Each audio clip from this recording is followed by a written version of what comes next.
봐야 할 것도 읽어야 할 것도 넘쳐나는 요즘 우리가 흘려보낸 콘텐츠의 한 페이지를 함께 들춰보는 시간 38페이지 프로젝트 38의 손조심입니다.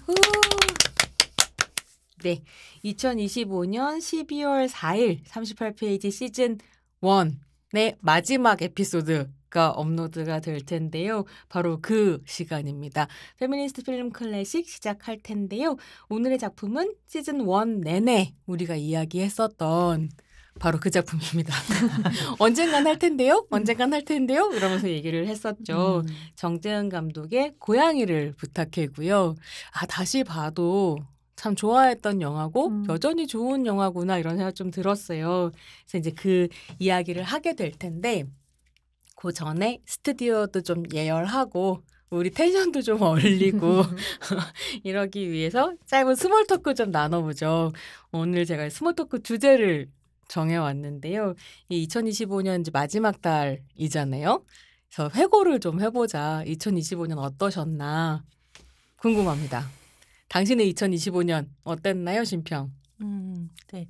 근데 크게 뭐 별다를 건 없었던 것 같은데 가장 큰 거였다면 그래도 우리가 정기적으로 참 놀랍게도 팟캐스트를 올렸다는 게 가장 놀라운 거였던 것 같아요. 그리고 생각해보면 우리 파일럿까지 생각해보면 1년 진짜 꼬박 했던 것 같은데 이거 하면서 굉장히 엄청나게 덕분에 영화도 굉장히 많이 보고 네. 영화도 많이 보고 그다음에 또 모르고 있던 것들도 진짜 가장 먼저 어떻게 보면 일렬이죠. 일렬에서 굉장히 많이 또 배웠고 참 그런 해였던 것 같아요. 그래서 어떻게 보면 조금 네, 이렇게 말씀드리면 어떨지 모르지만 영화에 대한 시야가 넓어지는 한 해였다. 아우 영화 전공자님. 영화 전공자지만 사실 전공자라서 사실 보는 것만 보는 것도 있거든요. 맞아요. 내가 전공으로 활용할 수 있는 것만 딱 보거나 아니면 수업 시간에 활용할 수 있다고 생각하는 것만 딱 보거나 아니면 뭐 이렇게 내가 또 이게 길티 플레저로 좋아하는 작품은 딱 보기 마련인데 덕분에 팟캐스트를 하면서 굉장히 여러 작품들을 좀 넓게 보게 됐다라는 생각이 좀 들었어요. 그걸 글쎄요. 올해를 회고하면 가장 얻어낸 점이 아닐까 이런 생각이 듭니다. 38페이지와 함께 보낸 2025년. 그럼요. 의미 있습니다. 의미 있습니다. 조평의 2025년 어땠습니까? 저도 사실 2025년은 38페이지인 것 같아요. 갑자기 이거 따라하는 거 아닙니까 또? 아니야. 나 그거 얘기하려고 그랬었거든. 약간 그래? 조평에 심평 바라기가 있어. 뭔가 싹 보고. 아니야. 근데 서로 영향을 받는 게 진짜 많지. 맞아요. 진짜 저도 꾸준하게 정기적으로 한 게 뭐냐라고 생각해 보면 이거밖에 없는 거예요. 그래서 그리고 어떤 면에서는 또 그것도 알게 된 것 같아요. 뭔가를 꾸준하게 하면 그게 되게 영향력이 크게 오는구나. 그냥 할 때는 되게 꾸역꾸역 할 때도 있거든요. 맞아. 우리 매번 꾸역꾸역하죠. 아니야. 또 매번은 아니야. 근데 즐겁게 할 때도 있는데. 심지어 오늘 녹음할 때 손평이 째고 놀러 가자고 이랬답니다. 아니에요. 여러분들을 만날 시간을 늘 기다리고 있어요. 근데 이제 하면은 막상 되게 재미있고 그리고 어쨌든 저희가 셋이서 무언가 단체를 만들어서 하고 있는데 늘 좀 그런 또 회의가 있을 때도 있거든요. 이거 만들어서 또 뭐 하고 있는 거지? 뭐 이런 지금 하고 하는 게 맞나? 우리가 지금 뭔가 그래도 다른 사람들하고 나눠보려고 하는 건데 이게 나눠지기는 하나? 나눠지기는 하나? 맞아, 그런 생각이 들게 되네. 물론 이제 영화제를 하긴 했지만 영화제는 아무래도 이벤트성이다 보니까 이걸 꾸준하게 느끼기는 어려운데 요거는 그래도 3년 동안 네, 그것도 그렇죠. 근데 이제 어쨌든 요거는 나의 일상이 이제 이미 돼버린 거라서 이거를 꾸준하게 해나갔던 거 그리고 같이 셋이 앉아서 어쨌든 하나의 영화에 대해서 깊이 있게 얘기했던 시간들이 상당히 되게 깊게 자리 잡은 것 같아요. 그래서 우리 2025년은 가장 꾸준히 하고 가장 영향을 미치고 뭔가 가장 큰 성과가 뭐냐 뭐 이렇게 얘기해 보면 38페이지였다. 이렇게 얘기할 수 있을 것 같습니다. 여러분 프로젝트 38의 활동을 이렇게 회거로 아직 끝내시기에는 2025년에 우리가 했어야 되는 프로젝트를 아직 마무리하지 못한 게 있습니다. 뭐? 번역 얘기하는 거 번역과 계약 뭐 이런 것들이 있고요. 마치 뭐 38페이지 에피소드 18개 만든 것이 우리 활동의 전부였던 것처럼 퉁치고 넘어갈 수 없다. 제가 이제부터 채찍을 들 예정이기 때문에 긴장하고 기다리셔야 된다. 이런 이야기를 잠깐 드리면서 두 분 다 역시 38페이지. 근데 그런 생각이 들긴 했어요. 제가 어저께 광주 여성영화제에 가서 그러니까 지금 그 아프가니스탄에서 탈레반이 정말 막 말도 안 되게 독재를 하고 여성 인권과 소수자 인권 막 짓밟고 있고 그렇잖아요. 그 탈레반에 저항하는 아프가니스탄의 페미니스트들과 여성활동가에 대한 다큐멘터리를 보고 시네토크를 했어요. 근데 이제 광주 여성영화제에서 저를 불러주셨던 이유가 뭐였냐면 전쟁과 여성영화제 때문이었거든요. 그래서 뭐 당신이 전쟁과 여성영화제를 하면서 가졌었던 문제의식 같은 것들을 나눠주면 된다. 그래서 이제 가서 뭐 여러 가지 상황들을 얘기했어요. 평화에 대해서 어떻게 페미니스트 관점이 개입할 수 있을까 이런 고민들도 좀 나눴고 근데 토크 딱 끝나고 나서 나온 첫 번째 질문이 뭐였냐면 그래서 당신은 프로젝트 38 활동을 동료들과 함께 하면서 이 세기의 견고한 군사주의와 이런 것과 싸우기 위해서 어떤 활동을 하고 있느냐 이렇게 물어보신 게 첫 번째 질문이었어요. 역시 셀레브 활동이 궁금해. 아니야. 왜냐면 거기 어쨌든 소속이 딱 프로젝트 38이라고 되어 있으니까요. 근데 그 질문을 갖고 되게 자긍심을 가지고 38페이지 얘기를 할 수 있었거든요. 페미니스트 비평을 실천하는 팟캐스트다. 이렇게 이제 소개를 해드렸었는데 돌아 팟캐스트로 오는 건가요? 결국은 어떻게 보면 그런 것 같다. 우리가 1년 동안 이거 꾸준히 하고 18개 에피소드를 시즌 1이라는 이름으로 쌓았다는 거. 그리고 그러면서 사실 구독자님들도 계속 조금씩 늘고 있고 또 여기저기 듣고 있다라고 인사해 주시는 유니콘님들도 자꾸 만나고 삶에 되게 중요한 부분이 된 건 맞는 것 같아요. 쟤들 얘기하는 것처럼 저는 우리 이거 잘 안 될 거라고 맨날 그렇죠. 가장 회의적이었죠. 조평하고 심표하고 이거 아무리 해봐도 안 된다 막 이랬었는데 그 얘기 이제 전문 방송인으로서 그만해야겠다. 그러니까 된다 안 된다를 평가하는 기준을 내가 잘못 세웠었던 것 같고 숫자 막 이런 거에만 좀 생각했었던 것 같고 이제 그게 아닌 왜요? 조평 왜 또 그렇게 웃었어요? 숫자로도 된다고 숫자가 생각하는 지금 어마어마합니다. 그래? 왜 그렇지? 숫자가 무시한 어이가 없네. 우리 아까 셌잖아요. 셌잖아요. 다 합쳐서 지금 플랫폼 다 합쳐서 1,800명이다. 1,800명이에요? 네. 왜 이럽니까 지금? 자, 어쨌든 그래서 여러분들과 함께 보낸 2025년이었다. 사실 저는 다른 거 회고하려고 그랬는데 다른 거 회고하세요. 아니 그냥 너무 하찮은 이야기여서. 아니 하찮은 뭐가 하찮나 들어봅시다. 아니 그냥 원래 2025년은 자체 연구년으로 마음을 먹었으나 아무런 연구를 하지 못해서 2026년은 좀 열심히 공부하려고요. 뭐 이 정도 얘기였는데 역시 38페이지만한 즐거운 시간이 없었구나. 깨달음. 오케이. 자, 여기까지. 네, 혹시 더 뭐 하고 싶은 회고 있으세요? 넘어가겠습니다. 여러분들도 2025년 어떠셨는지 저희 또 댓글 달아주시면 감사히 읽어보도록 하겠습니다. 네, 그래서 오늘 이제 본격적인 페미니스트 필름 클래식 시즌 1의 마지막 작품으로 넘어가 볼 텐데요. 말씀드렸었던 것처럼 정재은 감독의 2001년도 작품 고양이를 부탁해입니다. 우리가 20세기 영화를 사실 기준으로 페미니스트 필름 클래식이니까 소개를 하자라고 이야기를 했지만 2001년도 작품인 이 작품을 소개하지 않을 수가 없었다. 약간 장기 20세기로 좀 보면 당연히 2001년까지 갈 수 있지 않겠나 뭐 이런 생각을 제작은 했고요. 20세기에 만들어졌을 테니까요. 그러네요. 특히나 이제 한국의 여성 영화를 이야기할 때 청년 여성 서사라고 하는 것을 이렇게 본격적으로 시작한 입지전적인 작품으로 평가를 받는 작업이기도 해서 소개를 할 수밖에 없었다 이런 생각을 좀 하는데요. 일단 본격적으로 이야기를 하기 전에 줄거리부터 좀 만나볼까요? 네, 오늘은 조평이 줄거리를 소개를 해주겠습니다. 오늘은 제가 하겠습니다. 영화는 5명의 고등학생이 인천항에서 교복을 입고 고무줄 놀이를 하는 장면에서 시작됩니다.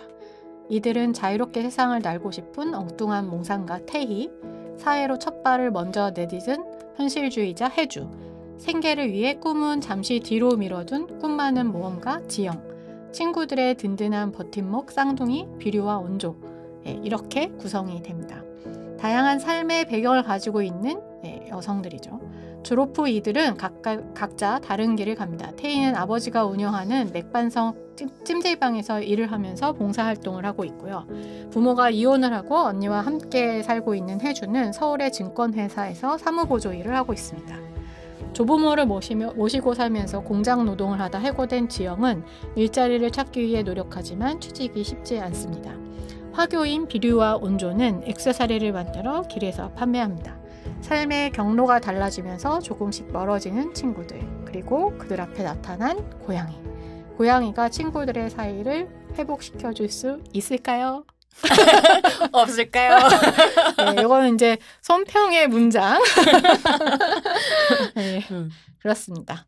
근데 진짜 이 작품을 오랜만에 또 다시 보면서 이제 이게 IMF 직후의 한국 상황이라고 하는 것들을 좀 되게 잘 반영을 하고 있기도 하고, 또 한편으로는 여전히 굉장히 가부장 중심의 어떤 집의 문화라고 하는 것도 좀 잘 보여주기도 하고, 빈부격차, 지역 간 차이 이런 거 두루 다루고 있는 작품이어서 그 세기말의 감각과 새천년의 감각이라고 하는 걸 두루 좀 가지고 있더라고요. 그래서 영화를 보다 보니까 그 시기를 우리가 또 비슷한 연배로 살았잖아요. 2001년이면 혜주랑 그게 나이 차이 많이 안 나거든요. 많이 나는데요. 저는 막 대학원 다닐 텐데. 조용하고 난 대학원 다닐 텐데. 우리 같이 2000년에 입학했잖아요. 그러니까. 그죠? 우리 대학원. 공부 열심히 할 텐데. 나도 2000년 8월 아닐걸요? 2001? 아니, 저는 2001년 8월인가 입학이네요. 그러니까 우리 막 공부할 때 엄청 공부할 때인데 한참. 뭐 그래도 20대니까 초중반을 같이 살고 있으니까요. 혹시 뭐 그때를 좀 회고하면서 2000년대 초반을 좀 회고하면서 이 영화와 얽힌 추억 같은 것들이 있는지 추억 여행 좀 한번 해보고 싶더라고요. 이게 사실은 딱 시기라기보다는 그 2000년대 초반의 시기라기보다는 사실은 그냥 내가 고등학교 졸업하고 났을 때 그런 생각을 하면서 당시에 이 영화를 극장에서 봤는지 언제 봤는지 잘 기억은 안 나는데, 그때도 이제 나의 21살? 20살? 그때 생각하면서 이 영화를 봤던 것 같고, 지금도 또 그때 생각을 하면서 이 영화를 보더라고요. 그래서 참 이거는 20대 고등학교를 막 졸업한 여성들에게 늘 여러 가지 생각을 하게 하는 영화가 되겠구나라는 생각을 계속 했어요. 그리고 네. 그리고 사실 이 영화에서 보여지는 장소들이 저는 좀 낯설지 않은 장소들도 많아가지고 그게 좀 재밌었던 것 같아요. 네. 장소 자체에 대해서 인천이라고 하는 장소 자체에 대해서 굉장히 20살의 나로 자꾸 이 영화를 보면 20살의 나로 돌아가는 생각이 나는 많이 들어요. 이 영화가 나왔을 때도 20살은 아니었는데. 저는 이제 이게 2001년 영화잖아요. 그래서 어떻게 보면 이제 90년대 중반부터 뭐 2000년대 초중반 요때까지 한참 한국 영화의 어떤 급격한 변화의 시기였다고 이야기할 수 있겠고, 이때가 이제 시네필 문화가 한참 그 이전에도 시네필 문화가 뭐 그런 문화원들을 중심으로 해서 프랑스 문화원이나 독일 문화원이나 이런 데를 중심으로 해서 있었기는 했지만, 그게 이제 대중적이라기보다는 아주 특수한 몇몇 집단들에 의해서 서울 시네마, 서울 영화 서울에 있는 그죠. 대학생들을 그죠. 중심으로 한 그런 시네필 문화였다면, 90년대 초반에는 그랬다가 시네필 문화가 90년대 중반에 영화제, 할 수 있어요. 영화제, 국제 영화제들이 이제 만들어지고, 그리고 영화 사설 시네마테크들이나 몇몇 극장들. 네, 그리고 이제 영화 잡지가 뭐 키노라든가 시네20이라든가 이런 게 이제 맞아요. 만들어지면서 시네필 문화가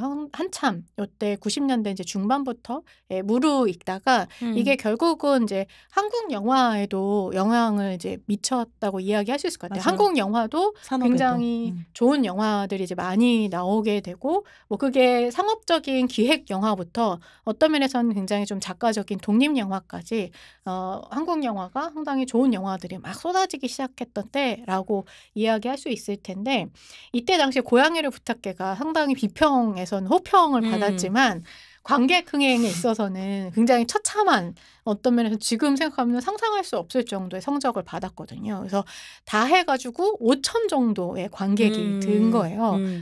좀 놀라운 숫자인 것 같아요. 왜냐하면 이때 당시에 이미 배두나나 이효원이나 이런 배우들은 약간 청춘 스타급이었기 때문에 그리고 영화가 상당히 상큼한 부분이 있잖아요. 되게 발랄한 부분이 분명히 힘든 부분도 있지만 되게 발랄한 부분들도 있어서 트렌디하고 되게 대중적으로 지금 보면 되게 흥행했을 것 같은데 엄청 이제 흥행이 안 되면서 이 영화에 대한 안타까움이 있었던 거죠. 그래서 이게 이제 관객 운동이 일어나게 됩니다. 지금 뭐 영혼 보내기, 뭐 페미니스트들의 여성 관객들에 의해서 이제 여성 주연의 영화가 뭐 이렇게 약간 흥행을 하지 못하는 것에 대해서 티켓을 사서 한다든가 하는 운동처럼 이때 당시 어떻게 보면 관객 스스로 조직한 첫 번째 운동이라고 이야기할 수 있을 것 같아요. 그래서 와라나고라고 하는 맞아. 당시에 동시에 개봉했던 와이키키 임순례 감독의 와이키키 브라더스, 그다음에 장현수 감독의 라이방, 문승옥 감독의 나비,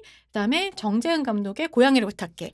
요게 이제 네 편이 모두 다 독립 영화, 저예산 독립 영화인데 각각 감독들 굉장히 좀 작가적인 특징을 갖고 있고 네 편은 모두 다 사실 색깔이 완전히 다 달라요. 나비는 SF 뭐라 해야 될까요? SF 여성 영화?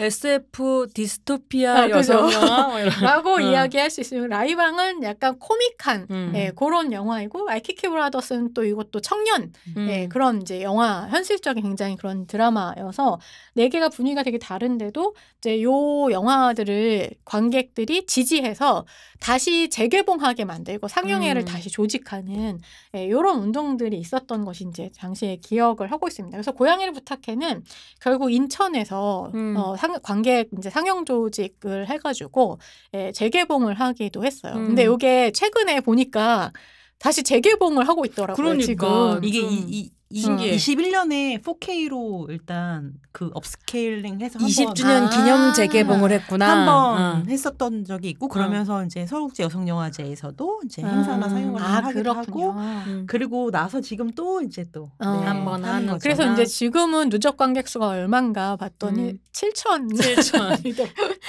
그래서 이제 뭐 물론 지금 이제 이 극장의 어떤 관객 수는 사실상 뭐 그렇게 크게 의미가 있는 건 아니지만 이게 좀 그런 어쨌든 관객 운동, 자발적인 관객 운동이 시작이었다라고 하는 것이 전 좀 기억에 남습니다. 맞아요. 그때 우리도 다 이렇게 아마 저는 처음 개봉했을 때는 못 봤었던 것 같고 이게 와라나고 할 때 가서 본 것 같아요. 이 중에 고양이를 부탁해만 본 것 같아요. 네, 와이키키도 나중에 보고 라이방 나비도 다 나중에 봤는데 요것만 그때 가서 봤던 기억이 나요. 나는 이거 다 극장에서 봤는데 사실 와이키키 브라더스 때가 이게 생각이 나는 게 어디서 왜 그걸 보러 가는지 정확히 기억 안 나는데 아트 선제에서 상영하는 와이키키 브라더스를 보고 임순례 감독이랑 감독과의 대화가 이제 있었던 거예요. 관객으로 보러 가서 뒤끝에 2층이 있나? 뒤끝에 잘 안 보이는데 앉아 있었는데 너무 의욕에 불타는 페미니즘 막 공부하기 시작한 학생이었던 막 손을 들어하고 임순례 감독한테 그때 왜 남자 주인공 영화 만들었냐고. 뭐 어떡하면 좋아. 나 진짜 있잖아. 인생에 나 정말 후회 안 하고 사는 사람이거든. 네. 난 후회할 만한 몇 가지 알고 있는데. 그 몇 중에 본인은 안 하는 거지. 오케이. 그래서 굉장히 뭐랄까 갑자기 그게 생각나네. 이거 보니까 부끄러운. 쓸 수도 있지 뭐. 어릴 때죠 뭐. 그러니까 이때가 제가 그러니까 그 IMF 터지고 막 진짜 취직 어렵고 막 이런 상황에서 학부 끝나고 취직을 되게 어렵게 했었어.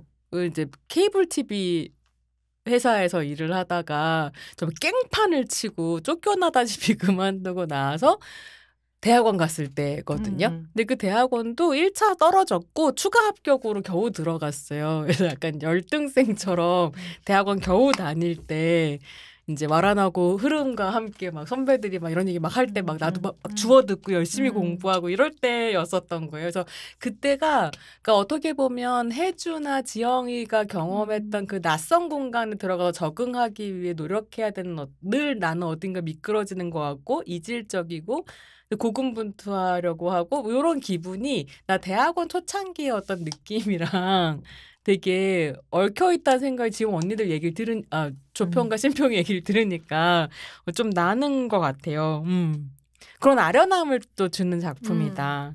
사회 초년생의 기분이 또 녹아들어 있기도 그쵸. 하고, 그래서 요즘에 이제 VOD로도 되게 편하게 보실 수 있고 극장에서도 보실 수 있으니까 여러분들 이야기 들어보시고 작품도 좀 찾아보시면 좋을 것 같아요.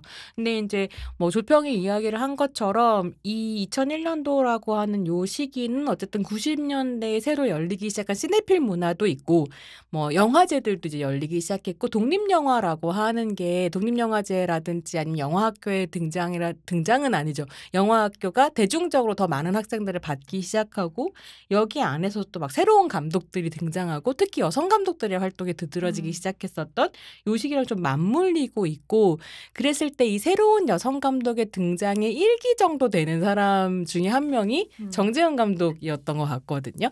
감독 이야기도 조금 해봐야 될 것 같아요. 이때 맞죠. 임순례 감독, 이정향 감독, 그다음 정재은 감독, 뭐 이런 감독, 이수연 감독 이런 감독들이 막 등장하던 때였죠. 영화제에서 상 받고 주목받고서 장편으로 가고 이런 시기였던 것 같은데 심평이 정재현 감독 얘기 좀 해주시겠어요? 네, 정재현 감독이 몇 년생이 중요한 건지 모르겠지만 갑자기 몇 년생이라고 써 있어가지고 제가 깜짝 놀랐네. 어쨌든 정재현 감독님이 이 한국 그 영상예술학교, 네, 그 지금 한예종이라고 부르는 학교의 영화과 1기 네, 출신입니다. 그래서 사실 독립영화 장이 뭐랄까 약간 조금 재편됐다고 할 수 있죠. 거기에 새롭게 열리고, 그리고 또 영화학교 출신이라고 할 수 있는 이 감독 영화학교 출신 여성 감독들이 활동하기 굉장히 활발해지는 시기가 이때라고 할 수 있는데, 그리고 이제 서울국제여성영화제도 정착을 해서 맞아. 이제 좀 인지를 높인 시기도 이때라고 할 수 있죠. 아마 96년부터 시작을 했으니까. 97년? 97년. 아, 그렇죠. 부국제가 96년이고 97년부터 95년. 시작을. 부국제 95년. 네, 이라고 할 수가 있습니다. 96년인 것 같기도 96년인 것 한데 같아요. 부국제가. 저 지금 확실치 않아요. 네. 어쨌든 부국제보다 서울국제여성영화제 1년 정도 늦게 시작을 했고, 그다음에 경연으로 하다가 네, 그렇게 또 매년 하게 된 영화제. 어쨌든 이 영화제라고 하는 장들이 여성 영화제도 있었지만 어쨌든 신인 감독들이 그래도 많이 대중에게 다가갈 수 있는 굉장히 좋은 장이었죠. 그러면서 사실 독립영화 장도 좀 훨씬 더 확대가 되었던 거고.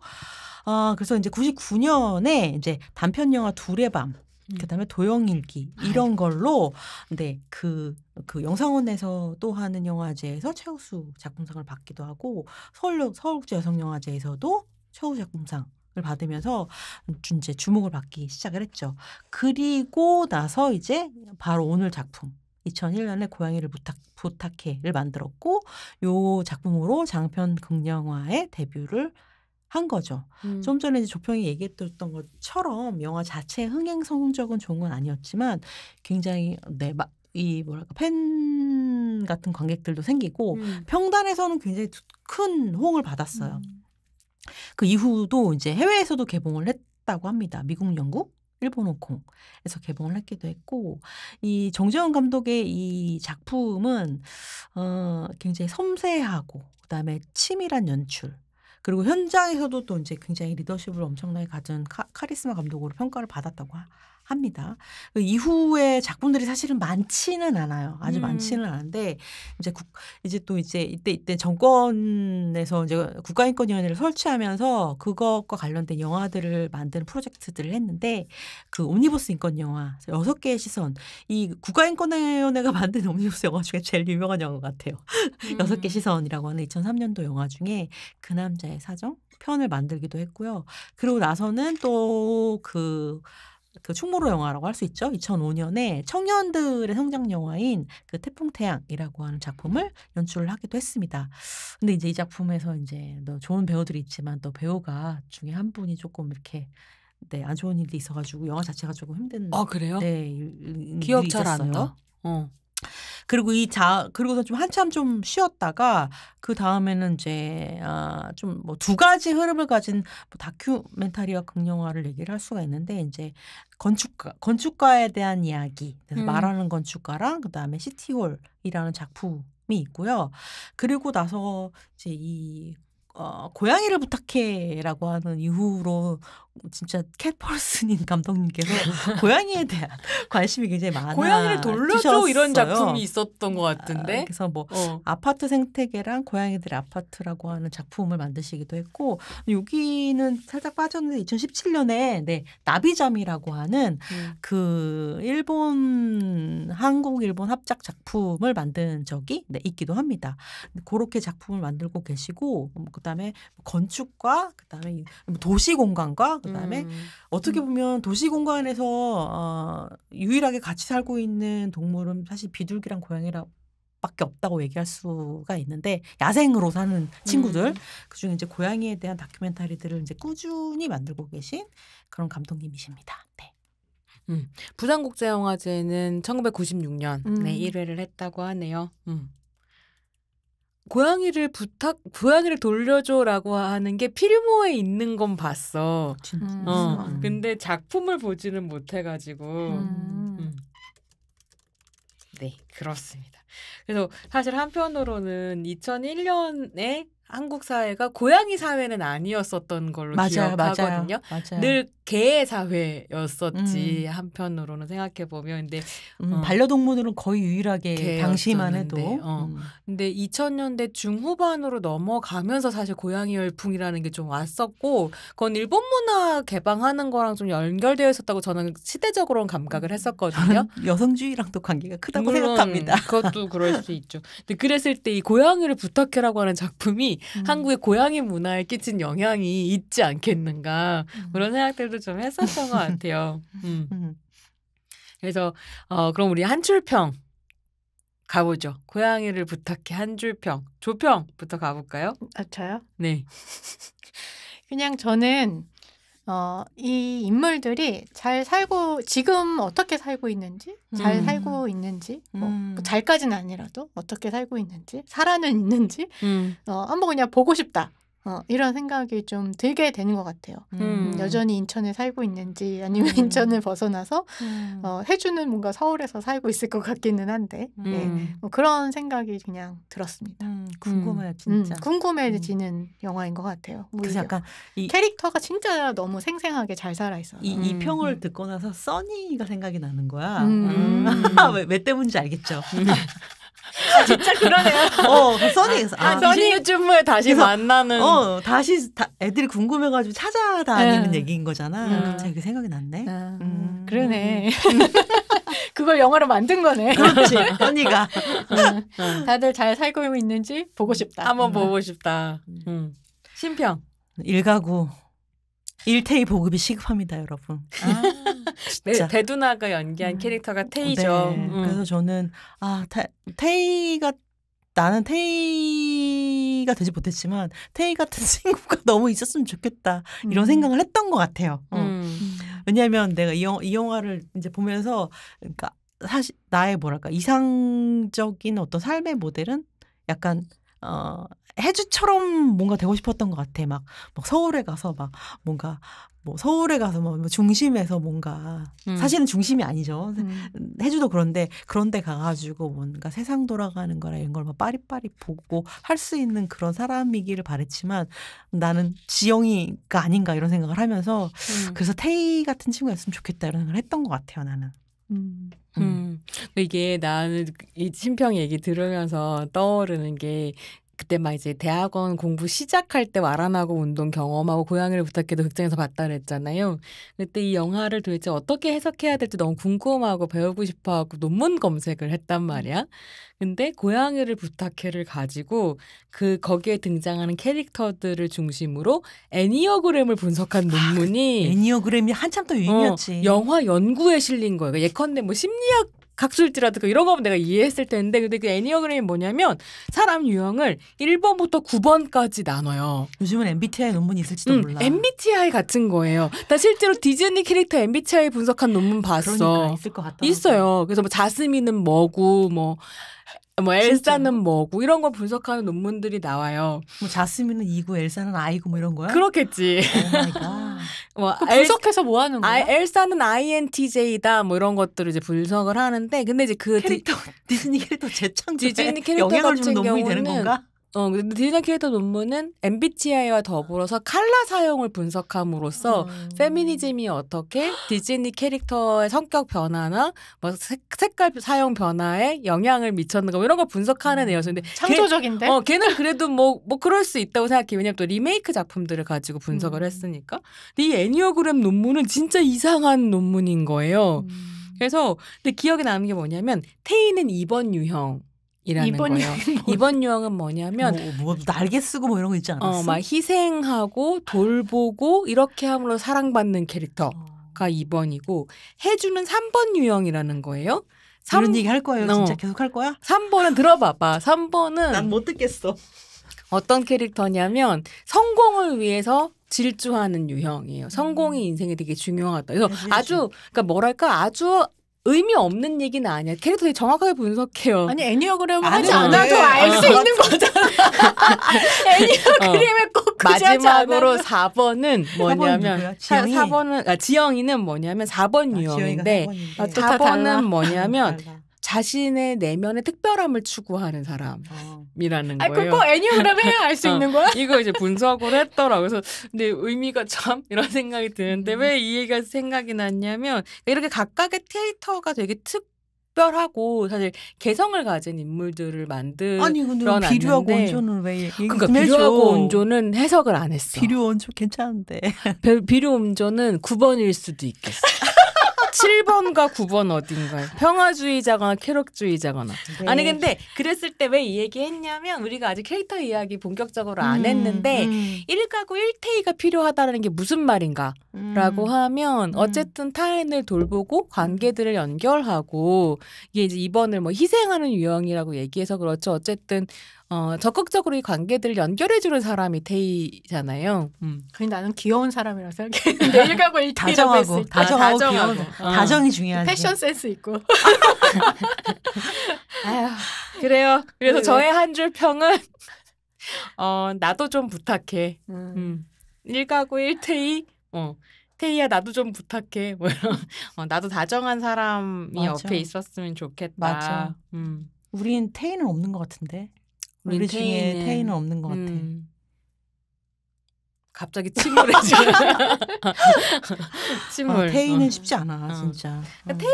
태희가 환타지 인물이기도 하고 비료 온조가 또 좀 재미있는 부분들이 있는데요. 그 이야기 좀 조금 이따가 또 뒤에서 좀 해보도록 하죠. 그럼 우린 도대체 왜 이런 식의 한 줄 평을 내놓게 되었는지 작품 속으로 들어가 보도록 하겠습니다. 최근에 우리가 작품들 이야기할 때 오프닝 시퀀스 이야기를 되게 많이 했던 것 같은 느낌이 들거든요. 그러니까 좋은 영화들이 오프닝 시퀀스부터 잘 만들고 들어가는가 보다. 이번에 이제 또 대본 쓰면서 그런 생각했는데요. 오프닝과 엔딩만 맞아. 잘 만들면 돼요. 오프닝과 엔딩이 훌륭하죠. 아니 그래서 이제 고양이를 부탁해도 이 작품에 대해서 얘기할 때 오프닝과 엔딩을 얘기하지 않을 수가 없는 거죠. 너무 기분이 좋아. 그래서 이 오프닝 장면 같은 경우에는 전우의 시체를 넘고 넘어 이 노래를 부르면서 이 5명의 고등학생들이 교복을 입고 인천항에서 고무줄놀이를 하는 장면으로 시작하고 그 장면이 딱 바뀌면 이제 졸업 후에 20살에 딱 그 초입으로 넘어가게 되는 졸업 이야기를 가게 되니까요. 이 장면부터 좀 이야기를 해보면 좋겠어요. 어쨌든 저는 이제 첫 번째 장면 같은 경우에는 저는 인천이라는 어쨌든 공간, 인천 상륙작전. 상륙작전 왜 나오냐? 나 이거 보고 빵 터졌는데 지금 인천 상륙작전 뭡니까? 지금? 하지만 전우의 시체를 얹고 넘는다고? 그래서 그 노래 나는 그게 시대 전환을 되게 보여주는 나도 노래라고 낙동강아 생각했어요. 잘 있거라 우리는 전진한다. 그게 사실 저는 6.25 노래지. 네, 맞아. 그래서 뭔가 20세기에서 21세기로 넘어가는 전환기라고 하는 것과 고등학생에서 어쨌든 성인으로 넘어가는 중간에 태희가 그런 얘기도 하거든요. 전 성인이에요라고 하는 전 미성년이 아니에요라고 하면서 미성년에서 성년으로 넘어가는 그 시기에서 굉장히 어떻게 보면 되게 급격한 변화의 시기를 겪고 있다라는 뭐 아까 IMF도 이야기를 했지만 사실 이 영화에서는 좀 IMF보다는 어쨌든 뭐 여러 가지 다 합쳐가지고 전환기라고 하는 뭐 그 부분에서 이게 전쟁만큼이나 굉장히 급격한 변화를 이야기해주고 사실 또 이때가 뭐 어떻게 보면은 되게 신자유주의적인 그런 경쟁 사회라고 하는 그 구도로 넘어가는 시기라는 생각이 들었거든요. 이게 해주 맞나요? 해주가 사실은 굉장히 잘 보여주는데 그 이전까지는 여성들이 직장에 다니기 위해서 여러 가지 선택지들이 있었는데 어떻게 보면 상고를 다녀서 이런 식의 증권사에나 은행이라든가 이런데 굉장히 취직을 많이 했단 말이에요. 그런데 이게 2000년대로 넘어가면서 대학교 진학률이 굉장히 높아지고 80%까지 그리고 그 경쟁 사회로 완전히 정말 각자 도생의 경쟁 사회로 급격하게 사회가 전환이 되면서 뭐 이런 이렇게 뭔가 자격증이라든가 뭐 아니면은 학위라든가 이런 것들이 굉장히 그 평가의 척도가 엄청 많은 것들을 요구하기 시작하는 그 시기였다고 생각을 해요.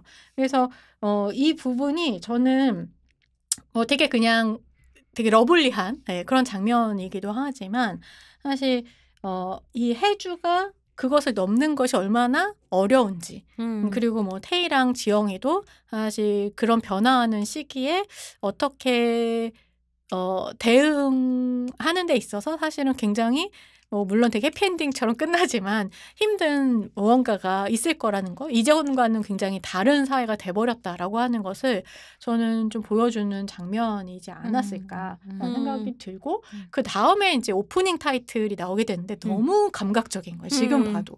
심지어 폰트도 되게 옛날 폰트인데 되게 뭔가 추억 돋는 폰트인데도 이렇게 증권사의 세계 지도를 배경으로 해가지고 그 제목이 등장하고 딱 그 조성우 특유의 그 당시에 엄청 인기가 많았던 그 음악이 등장하는데 엄청 감각적이다 이런 생각이 들었던 것 같아요. 맞아. 이 폰트가 기억나는데 진짜 내가 이제 무슨 폰트지 그게? 이거 이름이 생각나지 않는데 왜냐면 이걸 되게 많이 썼잖아. 나도. 이게 긴 폰트죠. 뭐지, 되게 이거? 디자인된 폰트. 맞아. 이거 내가 과제를 할 때도 많이 썼거든. 근데 생각이 안 나네. 그 이름이 맞아. 샘물 뭐 이런 거 아니야? 샘물체? 그런 거 뭐 하여튼 네. 근데 이렇게 기다란 폰트. 맞아. 그러니까 새천년의 폰트야. 네, 새천년의 폰트입니다. 그리고 이때가 사실은 막 그 왜 99년 2000년 넘어가면서 또 뭐 밀레니얼 하면서 그런 영화들도 엄청나게 많이 나왔고 뭐 디지털과 뭐 디지털 시대가 열리고 맞아요. 뭐 연과일이 어떻게 돼서 뭐 자료가 다 날아가는 그다음에 Y2K. 또 Y2K 그다음 또 뭐더라? 그리고 또 뭐 종교 집단과 종교 단체들에서 뭐 종말론 막 나오고 진짜 변화라고 하는 게 그것도 일반적인 변화가 아니라 또 점진적인 변화가 아니라 엄청나게 갑작스럽게 모든 것이 변화하는 것 같은 딱 그런 시대였던 것 같아요. 진짜 한국이라고 하는 공간 자체가. 그래서 그런 것들을 이 영화가 이 10대에서 20대로 막 넘어가는 이 친구들이 어떻게 보여주는지를 그렇게 묘사를 지금 우리 조평이 다 설명을 좀 많이 해줬는데 그걸 진짜 잘 표현했던 것 같아요.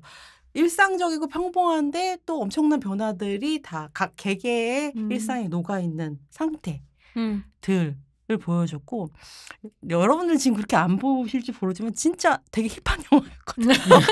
진짜 힙한 영화예요. 화면 정말. 구성이 진짜 막 힙한 영화였거든요. 심지어 해주가 이렇게 블라인드를 올리는데 어. 그 리듬감이 너무 좋은 거예요. 오프닝 타이틀에. 그러니까 출근하면서 증권사가 있는 서울의 큰 건물에 통창이 있는데 블라인드를 올리면 그 뒤에 세계지도가 펼쳐지면서 세계라고 하는 감각이 사실은 맞아요. 뭐 여행 자유화나 이런 것이 이미 80년대에 시작이 됐지만 그 90년대, 2000년대를 넘어가는 그 시기에 등장한 글로벌이라는 감각은 또 조금 다르잖아요. 저런 폰트, 그다음에 막 지하철 타고 가면서 이제 휴대폰으로 문자를 보내는데 문자를 화면에 이렇게 스크린에 다양한 방식으로 이렇게 찍어서 보여준다던가 아니면 또 그거랑 그다음에 그러니까 누구지 우리 그 태희가 그러니까 자기가 좋아한다고 주장하는 그 장애 시인인 시인애가 매일 자원봉사처럼 하잖아요. 그러면서 그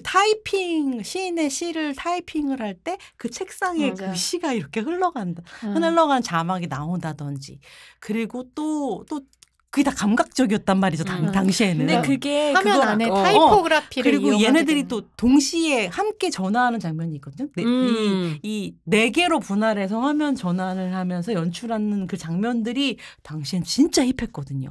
그런 장면들을 넣는 게 엄청나게 그 감각적이었어. 초감각적.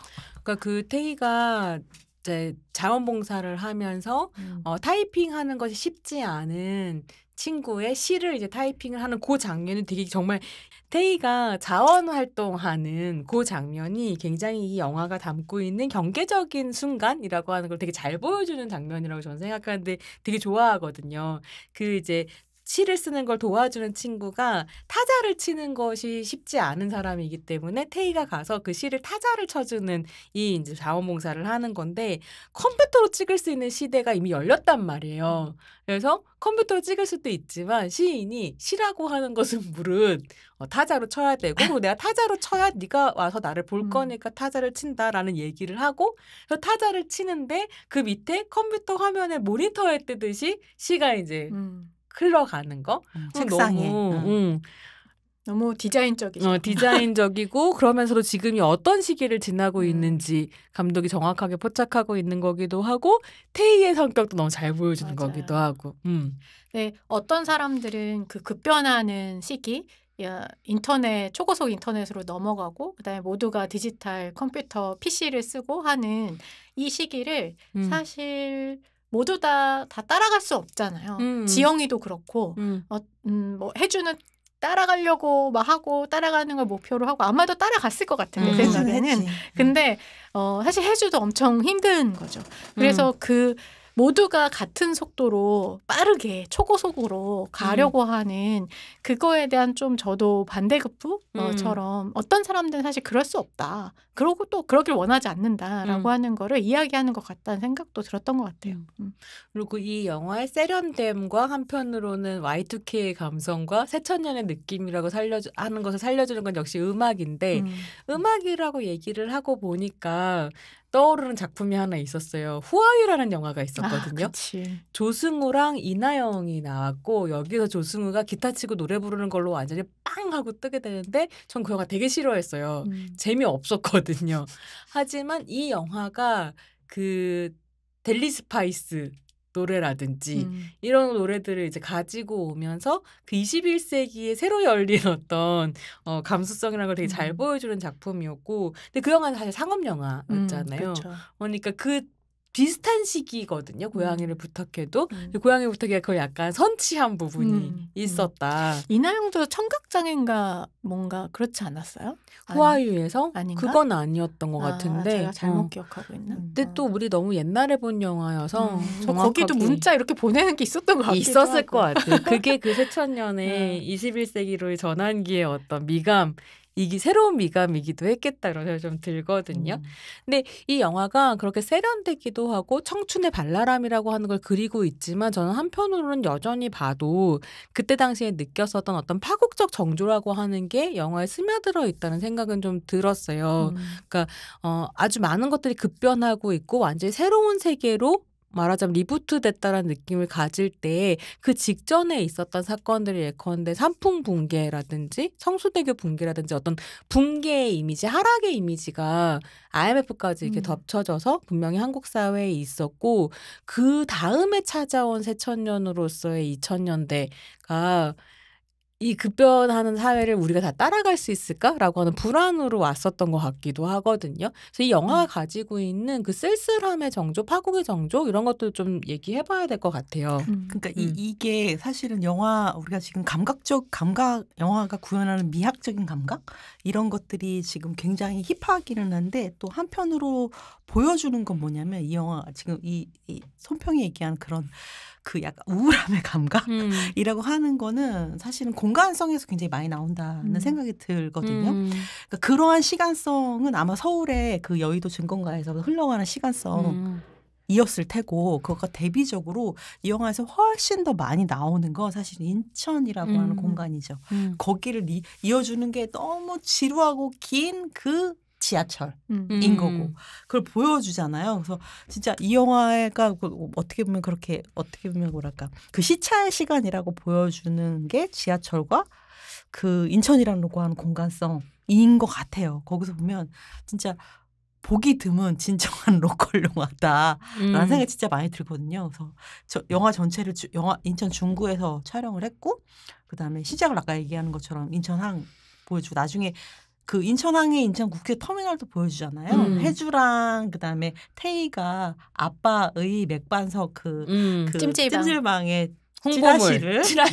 찌라시죠. 그건 홍보물이 아닙니다. 찌라시를 나눠주는 그런 장면도 있고 그다음에 그 비료원조가 화교이기도 하고 그래서 차이나타운이 끊임없이 인용되고 등장을 하고 바로 거기 어린아이들이 중국어 쓰는 것도 다 나오잖아요. 그다음에 그 지하철인 동인천역 미얀마 외국인 노동자들도 그렇죠.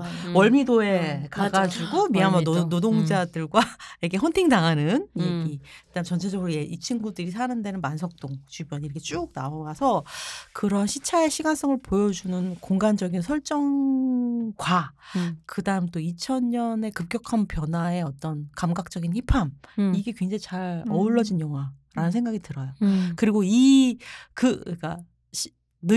그러니까 느려져 있는 시공간성을 가지고 있는 이 친구들이 끊임없이 또 그 밀레니엄을 향해서 질주하려고 하는 젊음을 갖고 있다라고 하는 게 대비적으로 많이 나타났던 것 같아요. 근데 사실 저는 약간 손평이 얘기하는 그런 파국의 느낌을 이 영화에서는 잘 못 느끼는 것 같아요. 그러니까 오히려 지영이 그 집이 무너지는 거 이것이 파국적이냐라고 하면 사실 파국의 느낌이라기보다는 계급성이 크죠. 계급성에 훨씬 더 가깝거나 아니면 지역성에 더 가깝다는 맞아. 생각이 들거든요. 그러니까 파국은 정말 그 이전까지는 뭔가 이렇게 있다가 갑자기 한꺼번에 드라마틱하게 닥치게 되는 것이고 근데 오히려 그런 건 어떤 면에서는 서울에서 느낄 수 있는 거 그러니까 벌새 같은 영화가 다루는 파국의 분위기와 확실히 이 인천은 주변부는 좀 서울과는 연결되어 있고 그것을 관찰하고 일부 경험하고 있기도 하지만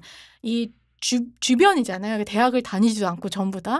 그치. 그래서 뭔가 아무래도 얘네가 상고나 이런 데를 나왔을 것 같은 어떤 그런 아니요 인천 제1의 여상을 나왔습니다. 모두 다. 그죠. 그래서 이제 그런 어떤 느낌이 확실히 그런 파국의 느낌은 아니고 인천 주변부의 사실 변화에 훨씬 더 가깝거나 아니면 기존에 있었던 누적되어 있던 그 뭐랄까 그 빈곤이라든가 아니면은 정말 보수되지 않는 그냥 버려진 곳으로 내버려 두는 거 그들의 삶을 이렇게 되는 게 그냥 누적되어 나타난 것으로 저에게는 오히려 느껴졌던 것 같아요.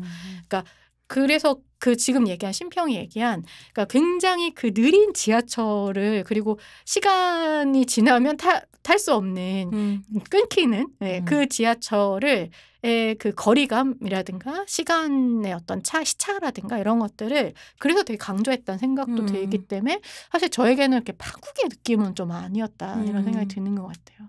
그 조평 얘기를 들으면서 이제 약간 복잡한 마음이 이제 드는데 그렇다면 지영이 살던 집이 이게 이제 계급차 같은 게 있다는 게 태희 같은 경우는 아버지가 인천에서 되게 큰 맥반석 찜질방을 운영하기 때문에 그냥 부자죠.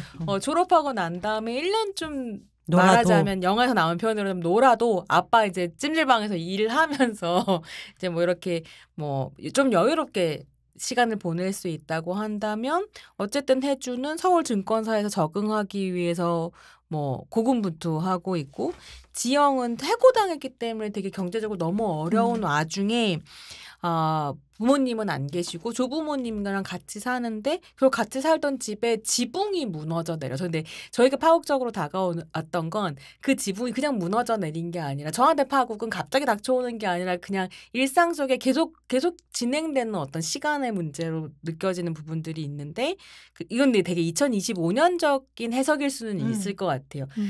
감독이 그걸 파국으로 그리지는 않았을 수도 있겠다. 근데 그럼 도대체 어떻게 해석해야 되냐는 곤란함 같은 걸 지금 느끼는 건데 어쨌든 계속 삐걱 하다가 결국 지영이가 하루 외박한 날 그 지붕이 무너져 내려서 어떻게 보면 짐이었을 수도 있는 모든 것이 해결됐죠. 그러니까 할머니 할아버지가 돌아가셨고 근데 맞아요. 심지어 이게 왜 제가 이렇게 표현하냐면 영화 안에서 경찰이 지영이한테 그렇게 얘기하거든요. 귀찮은 노친네들 죽어서 너 편하지 않냐. 근데 지영이가 그걸 엄청나게 반발하면서 실어의 상태에 빠지게 되죠. 근데 그리고 난 다음에 사실 지영이는 어떻게 보면 영화 끝에 그러니까 탈조하는 거죠. 한국을 떠나서 이제 약간 미래로 나가는 것처럼 영화가 끝나고 그게 어떻게 보면 이 영화가 새천년의 영화에 맞는 분위기를 가졌다가 하는 그 엔딩 때문이었던 것 같아요. 그러니까 그럼 이 과정들을 도대체 어떻게 내가 해석해야 되나 무너져 내리는 지붕과 아니 근데 이제 저는 다 손평의 말에 동의하는데 제가 파국의 느낌이 아니라고 하는 건 그러니까 일상에 당연히 일상 개인에게는 그건 파국이죠. 엄청난 말도 안 되는 그리고 심지어 계속 이거 지금 무너질 것 같다고 주인에게 끊임없이 전화를 해가지고 알리는데도 어쨌든 수리하지 않아서 자기는 우연히 그 자리에 있지 않아서 자기만 살아남은 자의 어떤 죄책감 같은 것도 있을 텐데 분명히. 근데 이제 저에게는 그런 것들을 왜냐면 이제 손평이 대본에 그렇게 써가지고 좀 그런데 사실 다른 파국 그러니까 뭐 삼평이라든가 IMF라든가 이런 것에 메타포로 쓰지 않았으면 좋겠다라는 게 있는 거예요. 그러니까 왜냐하면 그것을 메타포로 쓰는 순간 인천이라고 하는 어떤 그 사람의 삶과 일상과 어떤 특수성이라고 하는 것이 갑자기 이렇게 확 사라지는 어떤 느낌이 저에게는 든다고 해야 될까요? 그러니까 제가 생각했을 때는 메타포였다기보다는 그때 무너져 내리는 여러 가지 것들의 하나라고 생각했었던 것 같아요. 그러니까 저에게는 어떤 서울하고 인천의 어떤 차이가 훨씬 더 내가 모르는 걸 수 있고 그리고 이게 어떤 특정한 시기에 어떤 어떤 특정 뭐 권력의 어떤 권력이 도외시아에서 생기는 일은 아닐 수도 있다는 생각이 들거든요. 그러니까 다 다른 지금 그러니까 파국이라고 얘기를 하는 거랑은 조금 다른 결일 수 있다는 좀 생각이 좀 들어요. 보다 더 특수한 상황이지 않을까라는 생각이 좀 들긴 해요. 은유로 읽을 수 있는 부분이 없진 않지만 좀. 질문엔 이렇게 써놨네요. 무너져 내린 집이 지영의 삶의 조건을 보여주는 것이면서 혹시 그렇게 전체적인 의미로 볼 수 있지 않겠나. 근데 지영이에 대한 이야기는 또 했지만 그러니까 지영이랑 혜주가 다른 삶의 조건을 사실 둘이 제일 갈등하는 관계잖아요. 지영이랑 혜주가 제일 친했었는데 이제 졸업하고 나서 너무너무 서로 갈등하는데 지영이는 인천 지역에서 자신의 그 삶을 살고 있다고 한다면 그리고 이제 패턴 디자이너로서의 꿈을 꾸지만 도저히 뭐 교육을 받을 수 있거나 이런 조건이 안 돼서 이제 그렇게 약간 부유하고 있다면 혜주는 서울 증권가에 말하자면 여상을 고졸한 여성으로서 경험하는 여러 가지 어려움들과 고군분투가 좀 있었던 것 같거든요. 근데 저는 진짜 혜주 이야기가 정말 현실적이긴 했었던 것 같아요. 그 당시 혜주가 되게 또 이렇게 얘기하면 삼진그룹이 도입반. 미안해요. 미안해요. 그건 약간 좀 이전에 네, 이전에 너무 좀 네. 시간차가 나긴 하지만. 네. 뭐 그런 시절도 있었는데 혜주의 일이 크게 변하진 않았잖아요. 참. 그때 그리고 되게 좋은 여상을 가면 진짜 은행이랑 증권사에 진짜 많이 갔단 말이에요. 졸업하고. 근데 이제 그게 다른 어떤 여성 대학을 나온 여성들의 신입사원과 딱 비교됐을 때 그 원래 해주가 롤모델로 삼고 있는 거기 여성 상사가 있었잖아요. 문정인가 배우가? 근데 이제 우리 여성 팀장님? 그렇죠. 팀장님. 그러니까 내가 저 사람처럼 되고 싶고 그래서 되게 잘 보이고 싶고 정말 그리고 똑똑하잖아요. 영어도 잘하고 하는데 저 부가가치 인간으로 계속 살면 안 된다라는 이야기를 바로 그 팀장님이 하시죠. 그렇죠. 학교를 가라. 대학교를 가라. 라고 하는. 그래서 결국은 무언가 잘하는 것만으로는 똑똑한 것만으로는 되게 부족하다라고 하는 이야기를 듣는 게 너무나 절망스러웠던 것 같아요. 근데 그럼에도 불구하고 둘은 너무 그러니까 삶의 태도에 있어서 너무 다르고 서로를 근데 살짝 인정해주지 않는다는 그런 생각도 좀 들게 됐던 것 같아요. 그러게요. 그런 생각을 좀 해봤던 것 같아요. 해주랑 지영이가 그렇게 죽고 못 사는 친구들이 왜 지금 이렇게 되었을까라고 하는 게 참 이게 이제 경험적으로 좀 있었던 것 같아요. 이제 고등학교라고 하는 공간은 사실은 각각의 어떤 계급성이 좀 덜 드러나는 공간이잖아요. 공부만 하고 매일매일 거의 교복을 입기 때문에 옷차림도 비슷하고 근데 거기에서 이제 뭐랄까 그 학교 공간을 나서는 순간 이제 각각의 개성과 계급성이 엄청나게 드러나기 시작을 하는 거죠. 그리고 해주랑 지영은 그 서로 다른 계급성과 그다음에 방향성을 서로 이제 인정을 하거나 도와줄 수 있는 그런 여력이 없어. 여력과 연륜이 없는 상태죠. 둘 다 서로 경제적으로도 진짜 지금 직업적으로도 그럴 수 없는 상태니까 그렇게 어떤 뭐 평평하고 동일했다라고 하는 시기 이후에는 그렇게 될 수밖에 없는 걸 두 사람을 통해서 보여줬던 것 같아요. 근데 여전히 그걸 겪지 못하는 태희는 둘을 어떻게 해서든지 우리 옛날에 좋았잖아. 너희들이 제일 친했잖아. 라고 하면서 그 여전히 이렇게 끊임없이 이렇게 협상시켜주고 조화롭게 해주려고 하는 그런 역할을 이제 했었던 것 같아요. 또 아까 조평이 얘기했던 그 그러니까 내가 당시에도 기억이 나는데 이 영화를 끊임없이 여성 감독이 만들었다더라. 그다음에 여성 영화제에서 상을 받았다더라 하면서 이 영화를 끊임없이 여성주의적인 눈만 가지고 또 당시에는 아주 새빨갈 테니까 그렇게 보려고 했던 기억이 나요. 그래서 저 여자 팀장님이 왜 저랬을까를 그때 되게 막 생각을 많이 했던 것 같아요. 왜 끌어주고 밀어주고 하지 처음에는 않고? 그런 줄 알았잖아요. 그래서 이 여성으로서 남자하고는 좀 다르게 다른 남자 직원들은 해주한테 이렇게 반농담과 좋은 말인 것처럼 해주를 부려먹잖아요. 그러니까 자기가 해야 되는 모든 일들을 해주가 똑똑하니까 해주를 통해서 다 잡일부터 해주 일이 아닌 것 같은 조금 더 수준 높은 일까지 시킨단 말이에요. 뭔가 데이터를 정리하는 일까지. 그런 일까지 시킨단 말이에요. 나도 해줘 이러면서 시킨단 말이에요. 맛있는 거 먹으러 가자 이렇게 플러팅하면서. 생일날 주말 결국에는 그날 못 먹어서 주말에 먹자고 하잖아요.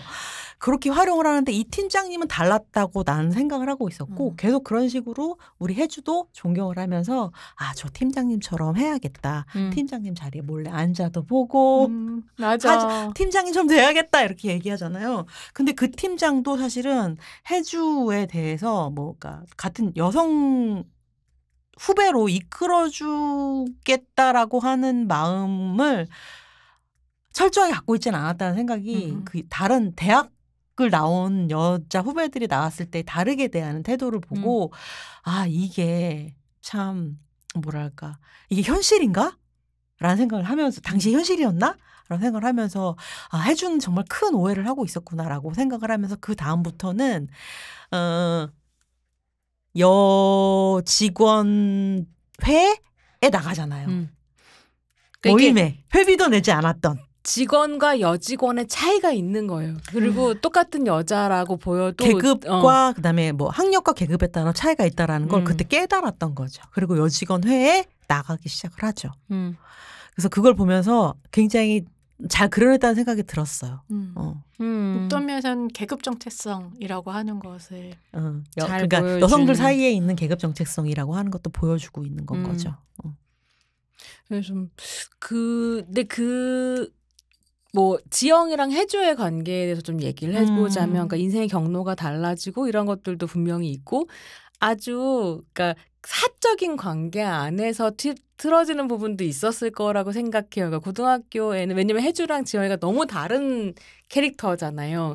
혜주는 목표가 있고 꿈이 있고 야망이 있으면서 동시에 되게 얄미운 성격, 이기적인 사람으로 그려지죠. 그래서 원래 인천 같이 살 때는 인천에서 만나서 놀다가 자기 혼자 서울로 이사 오고 난 다음에는 니들이 서울로 와. 그래서 애들이 막 너 하나가 인천으로 오는 게 좋겠니? 우리 넷이 서울로 가는 게 좋겠니? 그럼 서울로 오는 거 막 이러잖아요. 그래서 어떻게 된 줄 알아요? 그래서 월미도에서 만났어. 그래서 결국 어디 가는 줄 알아? 동대문. 와, 내가 진짜 그걸 보고 정말 욕을 했다니까. 저 해주죠. 그 동인천에서 두타 가려면 전철 1시간 반을 타야 되는데. 그런 식의 어떤 혜주의 성격이라고 하는 거랑 지영이는 사실 막 자기를 내세우고 이렇지는 않지만 소극적인 것처럼 보이지만 아주 특별함을 가지고 있는 자기가 원하는 게 뭔지 알고 재능도 있고 예술적인 감각도 있고 이런 애들인데 사실 혜주한테는 이거 없는 거잖아요. 그러니까 서로가 서로에게서 없는 것들을 보고 좋아하지 않았을까 고등학교 때는.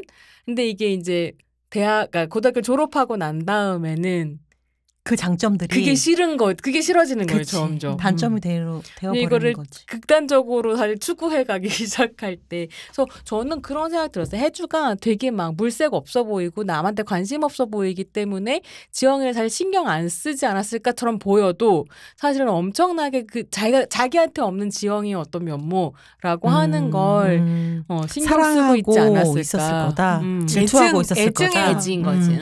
맞아. 질투였을 것 같아. 자기는 여기서 이렇게 아둥바둥 하는데 너는 사실은 돈도 없는데 왜 아둥바둥 하지 않니? 사실 그러잖아요. 유학 갈까 해 막 이러잖아. 그래서 자기의 모습에 대한 난 자기 혐오도 있었다고 생각을 해요. 그렇죠. 맞아요. 내가 이렇게 여기서 이런 자기 혐오. 대접을 받으면서 아둥바둥 하는데 나의 이거를 이렇게 알아주지 않는 것. 네. 그리고 그거 또 그 모습이 그렇게 살짝 좋지 않은 듯한 느낌도 있는 거. 대견하면서도 스스로 뭐 이런 여러 가지 복잡한 마음이 있지 않았을까. 지영이도 사실 답답한 부분도 있죠. 되게 그러니까 이 지붕을 고치든지 아니면 뭐 할아버지 병원비를 댔어야 됐는지 하여간 돈이 필요해서 태희한테 돈을 빌렸는데 그 돈으로 새 핸드폰 사버리거든요. 왜냐면 머리 염색하고 자기 친구들 다 삐까뻔쩍한 폴더폰 쓰고 있는데 자기만 너무 이렇게 벽돌폰을 쓰고 있었던 상황이어서 그걸 이제 스카이폰으로 바꾸거든요. 근데 20대 때 할 수 있는 일이야. 그런 것들 그러니까 이게 너무 정재은 감독이 이 시기에 이런 식의 청년 여성의 디테일이라고 하는 거, 관계의 디테일을 잡았다는 게 이 작품이 그야말로 입지전적이라고 평가받는 이유인 것 같기도 해요. 그러면서 우리가 정말 사랑하는 1가구 1태희를 원하는 태희 얘기도 좀 해봐야 될 것 같거든요. 야, 저는 배두나는 왜 그때도 이렇게 힙하고 지금도 이렇게 힙하고 배두나가 뭘 하면 다 멋있어 보이는 그런 생각을 좀 했는데 연기도 저는 이제 최근에 배두나 연기들이 살짝 지루하다 이런 생각 한 적도 있었는데 이땐 연기도 너무 좋은 거예요. 너무 자연스러워 진짜. 배두나가 연기한 태희 캐릭터 얘기 좀 해볼까요? 저는 뭐 태희는 그냥 너무 보고 있으면 흐뭇한 것 같아요. 너무 사랑스러워. 너무 사랑스러워, 진짜. 뭘 해도. 그러니까 거기에 살짝 어설프고 약간 뭐라 해야 될까요? 그러니까 사실 그 장애가 있는 시인을 대신해서 타이프라이팅, 그러니까 그 타자를 치는 네, 그 일을 자원봉사 같은 것들을 할 때도 그것이 자기 이제 사랑이라고 우기지만 거기에 약간의 이상한 어떤 자부심? 내가 좋은 일을 하고 있다라고 하는 치기 어린? 특별하다는 좀 아닌 것 같고. 특별은 아닌 것 같은데 약간 치기 어린 뭐 그런 것도 저는 있다고 생각을 하거든요. 그래서 계속 그 시인이 정말 날 좋아하는 거 맞냐? 라고 물었을 때 사실 혜주한테도 얘기해요. 자기 사랑한다고. 사랑한다고 얘기하지만 사랑해서 가는 거라고. 근데 그걸 되게 어리고 젊으니까 그걸 사랑으로 저는 뭐 당연히 생각하고 정말 사랑일 수도 있겠죠. 근데 어쨌든 근데 그럼에도 불구하고 그것이 서툴고 부족하고 때로는 뭐 정말 아닐 수도 있음에도 불구하고 저는 태희가 그런 식의 되게 이렇게 선의를 갖고 있는 것이 너무나 진짜 사랑스럽다라고 생각을 했고 그렇다고 해서 뭔가 자기가 부당하다고 생각했을 때 말을 하지 않는 것도 아니거든요. 그러니까 뭐 그래서 패밀리 그 식당? 레스토랑? 토니 라마스. 아, 그래요? 토니 라마스요? 나는 그게 왜 뭐 어딘가에서 자막에서 내가 그걸 다 봤거든요. 자막이 토니 라마스 예술의 전당점인 거야. 아, 진짜. 그게 옛날에 토니 로마스 아니에요? 토니 라마스. 라마스요? 라마스인가? 아니 그게 그 한참 한국 영화 보러 다닐 때 예술 전당에 영상자료원이 있었거든요. 그래서 거기서 영화를 보고 토니 라마스에 가가지고 그걸 먹었던 기억이 진짜? 있었어. 비싸잖아. 부자였구나. 그래가지고 돈이 있었군. 그때가 딱 그때였던 것 같아. 석사 때 막 한국 영화 보러 다닐 때니까 그 생각이 나면서 거기 옛날에 영상자료원이 거기 있었으니까. 맞아. 그 토니 라마스는 지금 사라졌지만 그런 생각이 났답니다. 어쨌든 그 패밀리 레스토랑 장면 좀 설명해줘. 그거 너무 중요한 장면이잖아. 네, 거기에서 사실 태희가 자기는 이제 뭐 어떤 메뉴가 있는지 그리고 가족들이랑 같이 그쵸, 갔는데 가족들이랑 같이 갔는데 자기의 취향이라든가 이런 것들을 이제 물어보면서 뭐 좋은 거를 선택하려고 하는데 아버지가 생색 없는 생색 있는 생색 다 내면서 여기서 제일 잘 나가는 거 그냥 달라고 일률적으로. 그래서 가족들의 그 뭐라 해야 될까요? 선택권 이런 것들을 완전히 무시해버리면서 완전히 그 가부장제의 소프트해진 폭력이라고 하는 때려서만 폭력이 일어나는 게 아니라 얼마나 이걸 쥐고 흔들려고 하는가. 경제권을 가진 가장의 힘을 휘두르는 상태. 그렇죠. 그리고 그 아들은 거기에 완전 납작 내 아버지. 엎드리죠. 아빠가 다 옳다라고 이야기하면서. 맞아요. 역시 그렇죠. 뭐 그게 이제 사회생활이죠. 막 이러면서. 그래서 그럴 때 태희가 거기에 대해서 아니다라고 반발하고 그리고 자기가 아빠 때리는 건 폭력이 아니야. 그렇게 얘기하는 것도 폭력이야. 이렇게 그래서 저는 거기에 인권이란 말을 쓰거든요. 맞아. 되게 그거 진짜 그거 21세기 거예요. 맞아. 인권이란 말은 21세기 거다. 그러니까 일상에서 이미 인권이 어떤 것인지 인권은 그냥 무언가 커다란 사건으로만 일어나는 게 아니라 일상에서의 그런 실천을 통해서 만들어진다라고 하는 것이 이미 이런 대사 속에 되게 무리 없이 들어갈 수 있었던 그 장면이어서 저도 태희가 되게 나른하게 보여주는 그 뭐 취향이라든지 감각이라든지 행동이라든지 이런 게 사실 지금 되짚어서 보면은 사실 엄청난 좌파 정치성을 보여주고 있는 거거든요. 이주민에 대한 태도라든지 그 다음에 자기 친구 지영이 뭐랄까 지금 지영을 돌보는 계급적으로 조금 뭔가 문제가 있어 문제? 친구에게 여러 가지, 어려움이 있는 거죠. 그걸 돌봐주는 그런 거라든지 그 다음에 장애인 친구를 위해서 자원봉사를 한다든지 그 다음에 또 지금 보여주는 또 이렇게 뭐랄까 가부장제에 대한 어떻게 보면 저항 나름대로의 저항 그리고 사실 경제 노동권에 대해서 이야기하고 있잖아요. 그렇게 나를 그렇게 함부로 부려먹으면 안 된다라고 하면서 자기 권리를 자기가 스스로 찾아서 나중에 나오잖아요. 굉장히 어떻게 보면 앞으로 펼쳐질 그 20대 여성의 어떤 급진적인 좌파 성향을 모두 다 갖고 있는 여성을 보여주는 거라고 생각이 들어요. 고양이를 돌보는 것까지도 해가지고. 네, 그런 생각이 좀 들었어. 그리고 자기가 자기를 또 구원하지만 사실 자기 친구까지 구원해내는 셈이 되는 거잖아요. 그래서 참 급진적인 태희로군 이런 생각을 했던 것 같아요. 진짜 태희가 제일 궁금해. 정치적으로 엄청 급진적이다. 어떻게 보면 태희는 계속해서 그래서 우리가 요즘 조선이라고 헬조선이라고 말하는 이 공간을 벗어나고 싶어하는 상상을 하고 그래서 이렇게 뭐 배를 타고 외국으로 떠날 수 있다라고 하는 홍보 같은 걸 보면 그 인력 회사에 막 찾아가가지고 나도 배 탈 수 있냐고 물어보고 계속 이런 것들을 타진을 하다가 결국 영화의 맨 마지막에 아빠 돈을 훔치죠. 그래서 워킹홀리데이를 가는 거지. 내가 아빠 맥반석 거기에서 1년 동안 일한 걸 계산을 해보면 요 정도인 것 같아. 이러면서 훔쳐가지고 가족 사진에서 자기 얼굴 오려내고 그래서 가부장의 집을 뛰쳐나와서 이제 지영이를 데리고 같이 비행기를 타는 걸로 영화가 끝나는데 이게 엔딩 씬인데 사실 정확하게 워킹홀리데이 다는 건지도 정확하지 않아요. 어쨌든 그 전에 워홀을 얘기를 하잖아요. 호주에는 워홀이 있대 뭐 이러면서. 근데 지영이가 어디로 갈 건데? 라고 물었을 때 일단 가보자 라고 얘기하거든요. 그러니까 정확하게 워킹홀리데이 홀리데이도 아닐 수도 있을 거. 어디론가 이제 떠나는 독일 이야기로. 갔다던데? 베를린 갔다던데? 아, 그래요? 어디서 봤어 나? 진짜? 어딘가에서 봤어요. 아 진짜요? 아 그 힙한 도시. 역시 베를린인가요? 나 어디서 봤지? 이게 정확하지 않습니다, 여러분. 하지만 어디서 봤어? 베를린 갔다고. 그러니까 그걸 보면 어쨌든 이 세 명의 캐릭터는 지영이랑 태희랑 혜주는 어떻게 보면 그 세기 전환기의 여성들, 청년 여성들이 갔었던 다양한 경로들을 좀 보여주고 있는 것 같기도 하고, 그랬을 때 태희가 제일 뭐랄까 21세기적인 경로를 좀 갔나? 이런 느낌이 들기도 하고요. 진짜 궁금하다. 나는 활동가가 됐을 수도 있다고 생각해. 태희.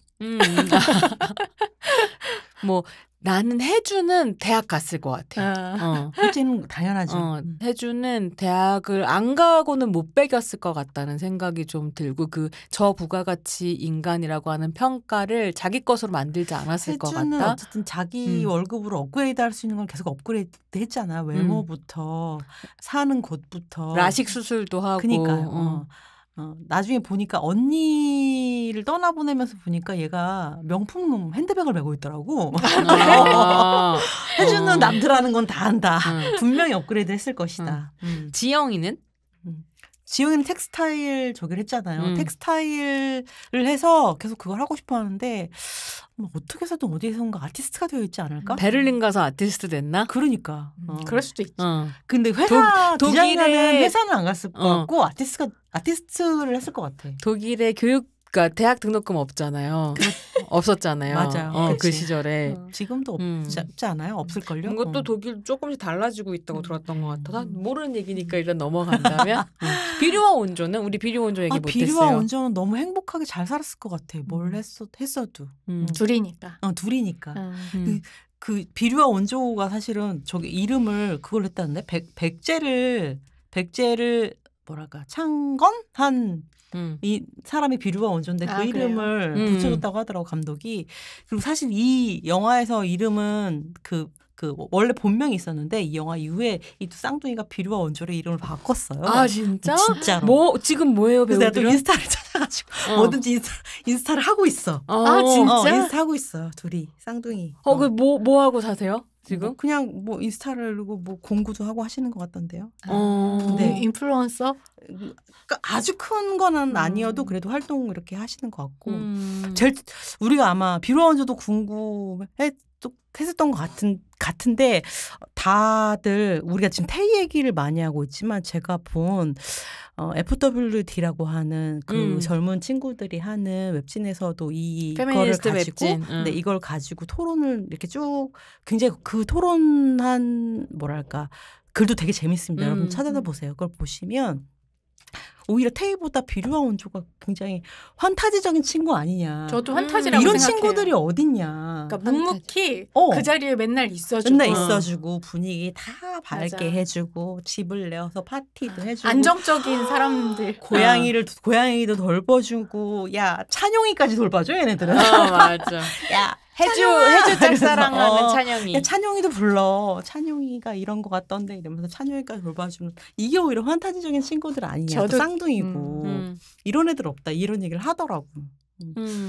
비류와 온조는 둘이 뭔가 그 액세서리 가게를 내지 않았을까? 옷가게 했을 것 같아. 옷가게 냈을 수도 있겠다. 차이나타운에서. 그랬지 않았을까? 그런 생각이.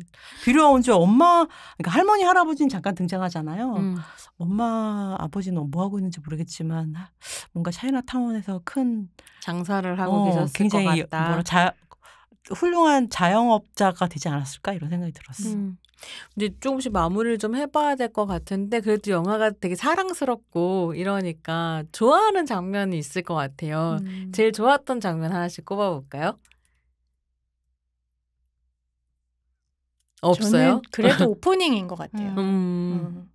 오프닝이 뭔가 이 영화에 굉장히 대비적인 걸 되게 잘 보여주기도 하고 또 어떤 면에서는 한국 영화가 상당히 그러니까 어떤 정체성이 되게 분명한 사람들을 보여주는 것 같아요. 그러니까 뭐 물론 다 그런 건 아닌데 근데 한국 영화가 이제 아예 차라리 고등학생을 보여주거나 아니면 뭔가 대학생을 보여주거나 아니면 뭐 직장인을 보여주거나 근데 고등학교를 졸업하고 어떤 것도 하지 않는 아이들이라고 하는 거. 연애도 안 해? 그 사이에 있는 그 시간성에 있는 뭐 물론 해주는 이제 직장을 다니고 있기는 하지만 근데 그런 어떤 여성들을 보여주는 영화는 정말 없다는 생각이 들고 근데 그런 걸 되게 잘 보여주면서도 되게 어떤 이 영화의 전체적인 분위기 이런 것들을 잘 보여줬던 건 확실히 오프닝이 아닌가 뭐 이런 생각이 들어요.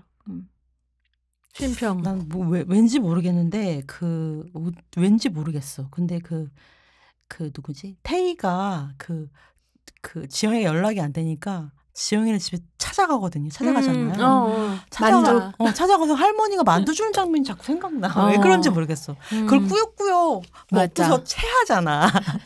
체하는데 언니가 태희를 너무 좋아해서 모르겠어. 그 태희 되게 좋은 점을 잘 보여주는 장면이기도 하지. 그걸 꾸역꾸역 저는 안 먹어도 되면서 하면서 굳이 찾아가서 그 할머니가 내미는 만두를 꾸역꾸역 다 먹는 그 장면만 그 장면이 생각나. 그리고 나중에 또 찾아가거든요. 왜냐면 아빠가 굳이 집에 있는데 만두가 드시고 싶다고 하셔가지고 만두 사러 갔다가 아빠 만두 사러 그러니까 오빠가 와가지고 닭달을 해서 결국엔 밤중에 만두 사러 나가잖아요. 그러다가 또 만두 사다 보니 생각난 거야. 그 지영이네 집에 가보죠. 그 만두 때문에 자꾸 그 장면이 생각나. 그래서 지영이 집에 가봤는데 마침 이제 그때가 지영이 집이 무너지고 지영이가 경찰서에서 약간 폐악질을 치고 너무 화가 나서 이제 그 수감되어 있던 그 상황으로 이야기가 이어지죠. 어떻게 보면 그 만두가 그 연결성을 보여주기도 하네요.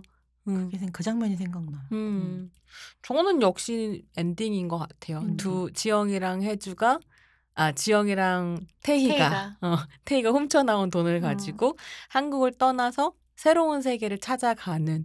이제 그렇게 해서 너무 그 마지막 장면 너무 근사한데 비행기 이렇게 시간표 쫙 뜨는데 둘이 이렇게 시간표를 보다가 둘이 딱 돌아서서 싹 웃으면서 걸어가면서 굿바이가 또 이제 힙한 폰트로 영어로 뜨면서 음악이 막 흐르죠. 그래서 힙하다고 하니까 또 생각났는데 이 영화 또 힙하다고 생각했던 게 그 엔딩 자막을 너무 힙하게 만들었어. 엔딩 자막이 맞아. 지금은 아마 공항 가면 다 그렇게 안 되어 있는데 이게 타라라라라라라 하면서 맞아. 그 뭐랄까 아날로그로 넘어가는 그 도시랑 그다음에 출발 시간이 다 바뀌는 그거를 차용을 해가지고 엔딩을 만들었는데 그래서 그 엔딩을 되게 열심히 봤던 것 같아. 엔딩 크레딧에서 열심히 봤는데 거기에 보면은 되게 김광규랑 그다음에 누구지? 황석정이 나오는 거야. 김광규 어디 나오지? 김광규는 무슨 그 표 검사하는 그 수표원으로 등장을 한다는 거예요. 그래서 그걸 보면서 또 황석정의 데뷔작이라고 하더라고요. 황석정이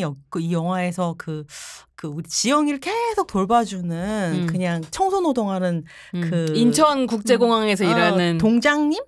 통장님으로 나오거든요. 그리고 한 번은 또 이렇게 길거리에서 만나는 굉장히 거지 여인으로.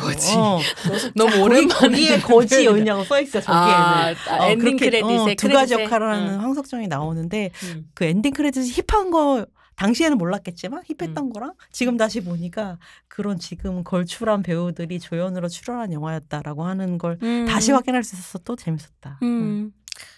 이 모든 이야기를 지나와서 이제 마지막으로 하고 싶은 이야기는 그래서 도대체 고양이는 무엇이었을까? 이게 이제 고양이를 부탁해라는 제목이 그냥 상징적으로만 있는 게 아니라 고양이가 어떻게 등장하냐면 지영이가 길고양이를 돌봐주고 있었는데 혜주의 생일에 맞춰서 그 고양이를 구조해요. 그래서 혜주 생일 선물로 고양이를 주는데 혜주가 덜컥 받아갔다가 근데 얘는 사실 자기밖에 모르는 애고 또 출퇴근해야 되고 그러니까 다시 그걸 하루 만에 지영이한테 돌려주거든요. 나 못 키우니까. 근데 그것도 너무 지영이한테 상처였던 거지. 자기가 준 선물이었는데 그래도 지영이가 잘 보살피다가 집이 무너지고 이러면서 태희가 그 고양이를 다시 돌보게 되죠. 둘이 이제 여행을 떠날 때 이 고양이를 비료온조한테 맡기고 간단 말이에요. 우리 판타지 친구. 그래서 어떻게 보면 이 고양이는 지영이로부터 시작해서 5명의 사람을 다 스쳐가서 비료온조에게 이제 도착하게 되는 요런 이제 존재이기도 한데 왜 고양이를 부탁해였을까? 고양이 뭐였을까?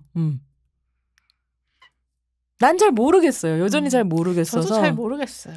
근데 뭐 갑자기 물어보니까 억지로 짜내면 근데 안 짜내도 된다는 생각은 들기는 해요. 그냥 이 5을 연결해주는 뭐 그런 그쵸. 연약한 존재, 돌봄이 필요한 관계의 지속을 그쵸. 보여주는 그런 그런 뭐랄까 연결고리. 연결고리. 그리고 서로 관계를 맺기 위해선 정말 되게 세심하게 돌봐야 되는 건 맞는 것 같아요. 맞아요. 너무 다른 삶을 살게 되었기 고양이는 때문에. 자율적이긴 하지만 이 아기 고양이는 또 계속 돌봐야 하는 존재이기도 하니까. 근데 또 한편으로는 저는 독립을 나타낸다는 생각도 들었기는 했었던 것 같아요. 그러니까 물론 이제 여기에서 고양이가 돌봐지는 존재이기는 하지만 결국은 이렇게 다니면서 뭔가 이렇게 고양이가 한 곳에 붙어 있지 않고 계속 옮겨 다니잖아요. 근데 그러면서 그렇게 옮겨 다니면서 이 고양이가 성장을 어쨌든 하게 될 텐데 뭐 비리와 운자가 버리지 않는다면 예, 그런 것처럼 이 5도 그렇게 여기저기를 떠돌면서 그러니까 한 곳에 붙어 있기보다는 오히려 어떤 아까 얘기했던 그런 21세기의 삶이라고 한 건 뭘까라고 하면 정주보다는 결국은 이렇게 이동과 이주를 혹은 모험과 탐험을 하면서 결국은 성장하고 독립하게 될 것 같다라고 하는 저는 좀 그런 느낌으로 들었던 것 같아요. 왜냐하면 테이가 어쨌든 그 사진에서 자기를 오려내서 가잖아요. 지영도 그렇고 결국 마지막에 엔딩인 거 보면 뭔가 저는 독립을 뜻한다는 느낌도 다른 종류의 삶을 살게 되고 그리고 그를 통해서 독립한다는 느낌도 들었던 것 같아요. 기존의 어떤 생활 방식, 기존의 이데올로기 이런 것들로부터. 아마 그쵸. 각자의 삶을 살았겠지. 그리고 이게 그 비류와 원조가 그 고양이 딱 받기 전에 텔레비전에서 다큐멘터리, 고양이 다큐멘터리잖아요. 그래서 이렇게 도시 고양이들이 굉장히 문제적이고 고양이가 배고프면 서로가 서로를 뜯어먹는다. 라는 얘기하면서 너도 나 뜯어먹을 거야? 비류하고 원주가 그러면 아니야. 너도 배고프면 나 뜯어먹어. 이렇게 그래. 얘기해요. 그랬더니 알았어. 막 이렇게 얘기하는 거 보면 조평이 독립적인 생활을 할 것 같다라고 얘기한 것처럼 어쨌든 그렇게 고양이를 돌보던 시절은 한때고 이제 결국에는 아마 각자 독립을 해서 글쎄 모르겠어. 서로가 서로를 뜯어먹게 될 수 있을 수 있나? 뭐 이런 생각이 드네요. 근데 그럴 때 내어주는 게 자기 살을 내어주는 게 친구 아니에요? 나를 뜯어먹어. 오 마이 갓. 그렇죠. 그런 친구 근데, 있으신가요? 자기 살을 내어주는 친구? 그게 듣다 보니까 어쩌면 고양이보다 부탁이 중요한가? 그럴 수도 있죠. 라는 생각도 들고 부탁할 수 있는 부탁할 용기? 수 있는 용기 그다음에 뭐랄까 대상? 부탁을 받아줄 수 있는 뭐라고 해야 돼? 관용? 관용 아니야. 여유? 뭐라고 해야 되지? 부탁할 수 있는 용기가 받아줄 수 있는 마음? 정성? 이런 건가? 마음의 공간이 있는가? 문득 여러분들 38페이지를 부탁해. 마지막이니까. 마지막이에요. 오늘 이제 마지막 에피소드를 시즌 1의 마지막 에피소드를 이렇게 마무리를 좀 해봐야 될 것 같은데요. 그래도 마지막이니까요. 마지막 코멘트들 좀 해보시겠어요? 어떠셨는지? 연말 잘 보내시고 즐겁고 건강하고 평안하게 잘 지내시고 38페이지도 잊지 말고 어떻게 될지 모르겠지만 저희도 가능한 지속되도록 해보려고 하니까 기다려주시면 시즌2도 기다려주시면 감사하겠습니다. 뭔가 대본에는 앞으로 38페이지의 전망을 얘기하겠다고 쓰여져 있는데 전망 없어요? 여러분 전망은 아직 없어요. 전망이 불투명합니다. 저희의 불투명한 전망을 투명하지 않도록 부탁해? 부탁해. 심평은 어때요? 네, 그래도 어쨌든 참 뭐 스스로 대견하다 좀 이런 생각도 들어요. 어찌 되었든 그래도 시즌 2를 잘 마무리하였다. 잘 모르겠지만 또 그러면서도 우리도 나름대로 어떻게 해서든 단단하게 발을 내리고 또 성장했다고 하기에는 참 노쇠해 가는 중이라 그렇긴 한데 어쨌든 뭔가 마음이 확장되었다라고 얘기를 할 수가 있을 것 같아요. 여러분들한테도 어쨌든 38페이지가 한 켠을 차지해가지고 여러분들의 삶을 좀 풍요롭게 할 수 있었던 그런 메시지를 전달받았으면 좋았겠다. 뭐 이런 욕심도 펼쳐봅니다. 어쨌든 1년 동안 되게 감사했다. 네. 따뜻한 연말 보내시라. 저는 심평한테 감사하다는 갑자기? 얘기하고 싶어요. 왜냐면 어쨌든 이 38페이지를 저희 셋이 같이 하고 있지만 요거를 약간 팀장, 매니저처럼 리더였죠, 리더. 책임지고 있는 건 심평이어서 어쨌든 이렇게 올 수 있었던 건 심평 덕분이었다. 그리고 저희의 조피디님 덕분이었다. 맞아. 우리 조피디님과 또 우리도 뭐랄까 어떻게 보면 뭐랄까 첫 번째 프레임을 많이 짰는데 굉장히 많이 또 도움을 줬던 우리 홍 PD님과 조 PD님 진짜 네 감사하다. 그러니까 저희가 시즌 1을 시작하면서 정말로 특별하게 하고 싶었던 거 2가지였던 것 같거든요. 그러니까 지금 개봉하고 있는 새롭게 만나는 작품들을 어떻게 페미니스트 관점을 가지고 비평적으로 개입하고 청취자들 만나고 소통할 것인가 그거 잘하고 싶다라고 하는 게 한 축에 있었고 다른 하나는 지난 시간 동안 굉장히 오랫동안 쌓여 있었던 페미니스트 지식을 특히 이제 영화 관련해서 페미니스트 지식들을 아카이빙 해놓고 싶다. 그래서 그게 하나는 요즘 시리즈로 만들어졌고 하나는 페미니스트 필름 클래식으로 만들었었던 건데요. 이거 굉장히 성실하게 잘했다라고 자평할 수 있을 것 같아요. 자부심이 느껴지거든요. 그래서 그거를 무사히 잘 마무리할 수 있어서 저는 굉장히 좋았고 쌓아놓았으니까 계속 그러니까 더 확장이라기보다는 더 많은 청취자들한테 가닿을 수 있었으면 좋겠다. 이런 욕심을 또 부려보네요. 이게 저한테는 38페이지의 전망인 것 같기도 하고요. 기회가 되고 운이 좋고 의지가 있어서 시즌2로 돌아올 수 있다면 또 다시 좋은 작품들을 가지고 여러분들과 만날 수 있었으면 좋겠습니다. 혹시 시즌2가 시작이 된다면 어떤 거 좀 듣고 싶으신지 뭐 그런 것도 기다리시는 동안 올려주시면 네 감사하겠습니다. 네 마무리할까요? 하시고 싶은 말씀 다 하셨나요? 네. 요거 이제 하겠습니다. 이걸로 38페이지 시즌 1 마무리하고요. 네, 팟캐스트 38페이지는 팟빵, 아이튠즈에서 만나실 수 있습니다.